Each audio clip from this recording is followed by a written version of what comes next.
আসসালামু আলাইকুম।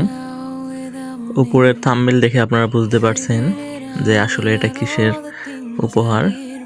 তো গত বুধবার আমার জন্মদিন ছিল, আর জন্মদিন উপলক্ষে আমাদের এলাকার ব্র্যাক অফিস থেকে আমাকে ফোন দেয়।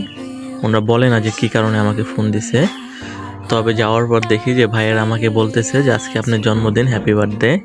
তো ভাইয়েরা অনেক ভালো মানুষ, আমার জন্মদিনকে তারা মনে রাখছে, মনে রেখে আমার জন্য তারা গিফটের ব্যবস্থা করছে।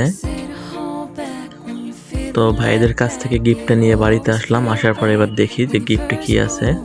এটা হলো আড়ং-এর থেকে দেওয়া একটা গিফট। এবার গিফটটাকে আনবক্সিং করার পালা। আমি তো খুব এক্সাইটেড ছিলাম আসলে গিফটের ভিতরে কি আছে সেটা দেখার জন্য। তো আস্তে আস্তে করে আমি গিফটটাকে আনবক্সিং করতেছিলাম, আর আমার ভিতরের উৎসাহটা বাড়তেছিল যে আসলে কি আছে এটার ভিতরে।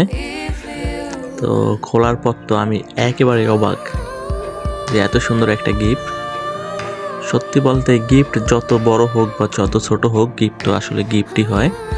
তো গিফটটা পাওয়ার পর আমার মূলত খুব ভালো লাগতেছিল, কারণ ব্র্যাক অফিস ওনারা আমাকে না দিলেও পারতো, তারপরে যেহেতু আমাকে গিফটটা দিয়েছে তো আলহামদুলিল্লাহ আমি খুব খুশি। তো এবার গিফটটা খুললাম, আস্তে আস্তে করে গিফটটা খুললাম। খোলার পরে দেখতেছি গিফটের উপর একটা র্যাপিং পেপার, ওইটাও খুললাম। ওইটা খোলার পরে এখন দেখতেছি প্রথমে আড়ং-এর একটি সাবান, একটি ফেস ওয়াশ আর একটি তেল, আর সাথে আছে কাঠের একটি ফুল। এই ছিল আজকের গিফট। সকলে ভালো থাকবেন, ধন্যবাদ, আবার দেখা হবে, আল্লাহ হাফেজ।